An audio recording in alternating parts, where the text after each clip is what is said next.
Hi, good morning mga kasari-sari on this pagtagpag. Ayan, today is Monday. May day off again. At tayo ay papunta sa market. Kakagising ko lang po. At ako hindi pa naliligo. At tayo ay bibili ng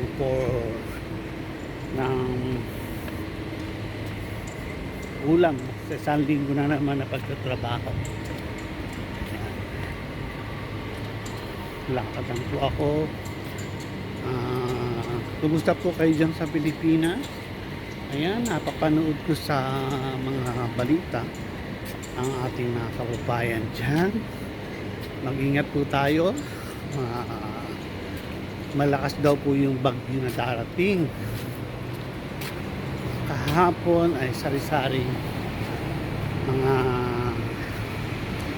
balita ang napapanood ko. Ako'y nalulungkot dahil sa mga nakikita ko, pero ingat po tayo lahat. Hinihingal ako. Kailangan pong maglakad talaga pag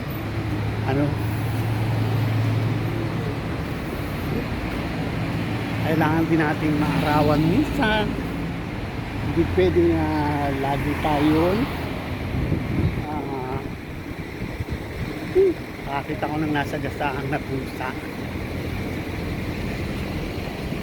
Sige po, at baka ako naman ang nasa gasaan. Ingat po, update ko mamaya.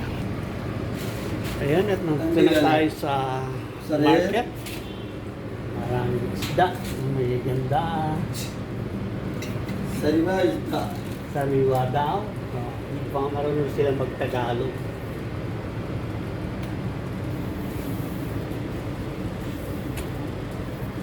Maliliit ang lapu-lapo. Maliliit. Lapu-lapu. Yan. Meron ding tilapia. Meron ding dalunggong. Dalagang Meron din dalagang buki. Yeah, dalagang. So ayan, at bibili muna ako ng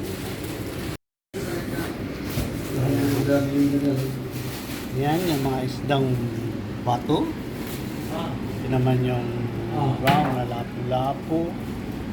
Tapos ito yung red snapper.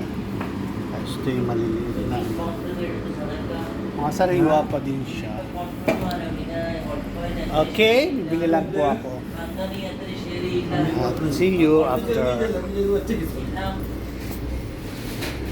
Meron din dito mga galunggong. Ayan. Maliliit. Mapupula na ang mata. Tapos ito mga shari. Merong alimasa. So ayan. Hello, good morning. Ayan, good afternoon at good evening sa mga panig ng mundo, mga OFW, mga kapwa ko Pilipino. Ayan, magandang tanghali po. Tanghali na po dito at ako ay nakarating na dito sa bahay. Kagagaling ko lang sa labas. So ayan, dahil po tanghali na ay pagluluto naman ako ng aking pananghalian. Ayan. Ilalauya ko lang po yan. Ayan. Yan lang po ang aking uulamin ngayon. Ulo ng lapu-lapu at saka yung panga. Yung panga, yun lang po. Tapos sasahugan ko, namitas ako sa labas ng bakura ng ilang pirasong kangkong. Dapat ang ihahalo ko dito ay talbos ng kamoteng, gapang, yung sweet potato. Ayan sa atin. Ilalauya ko lang po, walang ibang ingredients. Tapos ito po ay good for 1 meal lang sa akin. Ayan, tanghalian ko lang siya. Tapos siyempre, meron na po ako ditong, kung nabitin ako, meron ako ditong backup na pinakuluan lang na alimasag. So yan po ang ulam ko ngayon, tanghali. Siyempre, ang rekado ko ay luya at sibuyas lang. Tapos mayroon tayo sili. Ayan yung sili natin lalagay. Tapos meron ako dito Mamaya, merienda ko. Prutas. Ayan. Ito po ay palm. Ayan. Black palm. Ito po ay madalang kong kainin. So, siya ay trip ko ngayon kainin mamaya. Kaya bumili ako ng 4 na piraso lang. So, ayan po at update ko kayo mamaya. Magpe-prepared lang ako. At hiwa lang po tayo ng ating pang-ricado. Ito lang po ang aking ricado. Walang ibang halo.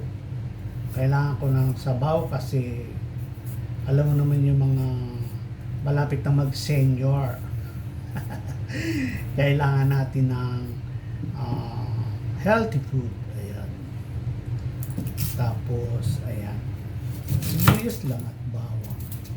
Yan lang po ang ating ngayon. Ayan. So, continue ko po kayo mamaya pagka tayo ay tapos na. Ayan. Kaya natin ang ating luya.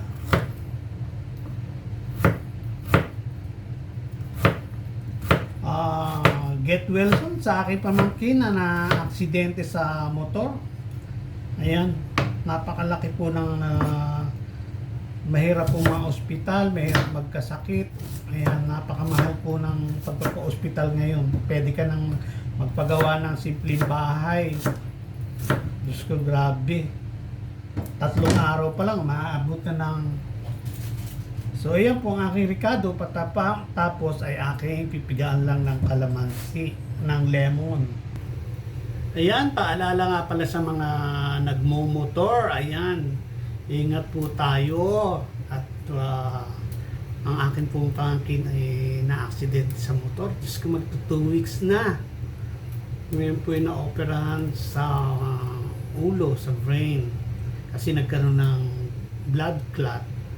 Kailangan operahan. Hanggang ngayon ay hindi pa rin siya okay. So, ayan, sana I'm praying na gumaling na siya para makapagbalik siya sa kanyang trabaho. Ayan.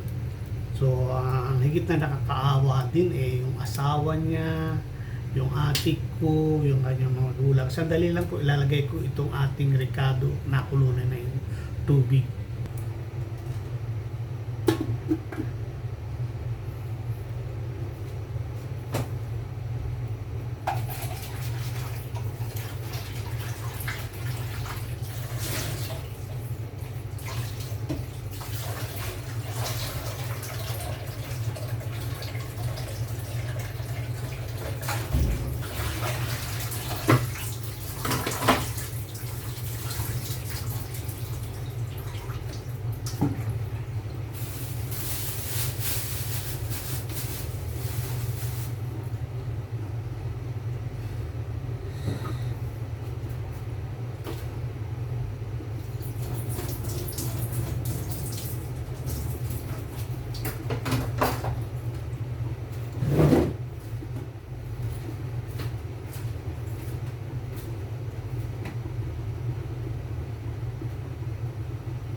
So ayan, habang tayo ay nagpapakulo ng niluluto, mag-ayos naman ako ng labahin.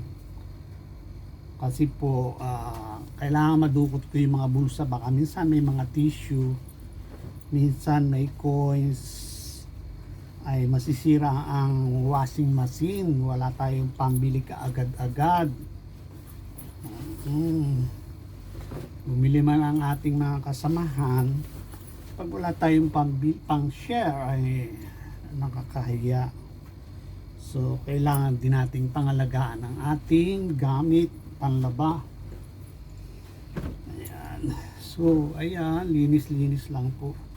At mamaya ako magtatanghalian na habang pinapaikot ito aking washing machine, ang aking labahin. Ayan, ganyan po ang buhay ko.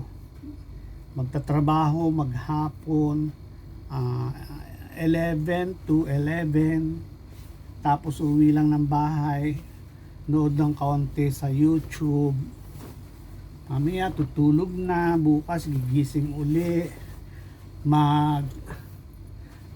magluluto ng baon sa trabaho, tapos ayun, papasok na sa work. Ganon ang ganon araw-araw, sa awa ng Diyos naman ay pinapatubayan tayo sa araw-araw ni Lord. Ayan, kahit paano, pag may sobrang kaunti, maliit lang po ang sahod ko dahil ako ay isang barbero lang, hairstylist, saka nagmamassage din. So, ganun po talaga. Pag lumalaban ka ng parehas, hindi ka yayaman. Oo. Pero ganun pa man, masarap gastusin ang pera na pinaghirapan mo. Ayan. Magsadya ka naman ng mga gamit mo sa katawan mo o mga sasakyan mo, basta galing lang sa pinaghirapan mo. Ayun. Yung hindi tayo nakakapurisyo ng ibang tao. Ayan. Kasi hodang yan ay hulug-hulugan. Basta pinaghirapan mo. Yun ay nakaka-proud yung mga ganon. Pero pag galing sa hindi maganda, hindi ako napa-proud sa ganon. Hindi ko iniidolo yung mga ganon na ano sa tao. So mas gusto ko yung slow ka lang, hindi ka mayabang, tapos wala kang napupurisyo ibang tao. Importante hindi ka nagnanakaw. Kung wala ka, pwede ka namang humingi, pero dapat nagsisikap ka rin para mayroon kang sarili mo. Hindi ka aasa sa hingi. Yun ay yung mga hingi in case lang na talagang wala ka nang natakbuhan, wala yung ano ba, hindi naman masama magbigay sa kapwa, lalo na sa pamilya. Huwag natin kakalimutan ang ating pamilya. Kaya nyo bang tiisin ang pamilya nyo? Parang hindi naman, di ba? So ayan, kumakain ka, pamilya mo hindi. So ayan, atinan natin yung niluluto niyan at para ako'y nagiging emotional na. Buksan na natin ang ating niluluto. Pasensya na po kayo sa ginagamit ko pagluluto. Ito po ay 19 kopong pa. Pero yan po ay masarap paglutuan sa totoong buhay. Ayan. Yan po ang ating niluluto. Nagpuputian ng ano, ibig sabihin, ilalagay na natin ang ating gulay. So, ayan. Kailangan natin ng gulay. Dapat talbos ito ng sweet potato.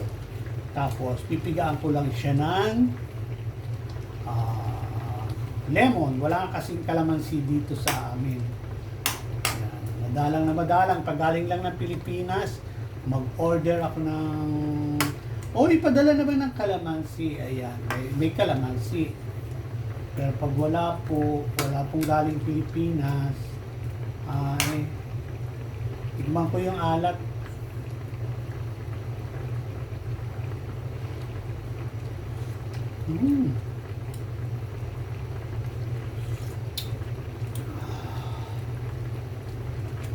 Sarap po siya.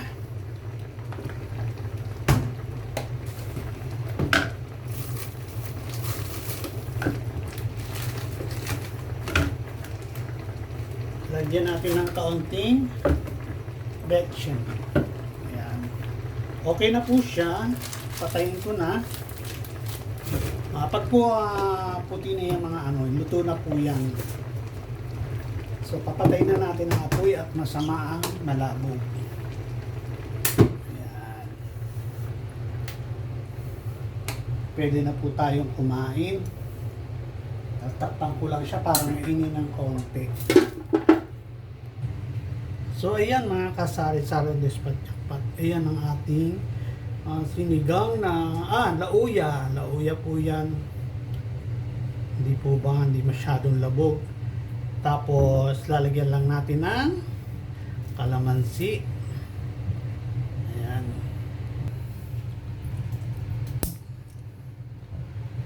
Ayan. Ngayon pong mga taga Santa Ana, Cagayan, yan po ang pinakang sentro yata ng bagyo. So ingat po ang lahat dyan mga kababayan ko sa Santa Ana. Especially kay Dix Spidey, ay isang vlogger doon. Asawa niya si Princess Cook, ayan. At saka yung anak niya si Pengay. Ingat po ang mga tao dyan sa Cagayan, sa Bella. Cagayan, Santa Ana, Cagayan. Ayan. Sige po, at ako'y kakain na. Enjoy ko ang food. See you on Monday in my next vlog. Thank you very much po sa lahat ng nanonood. Ayan. Ingat po ang lahat. Bye-bye. See you on Monday.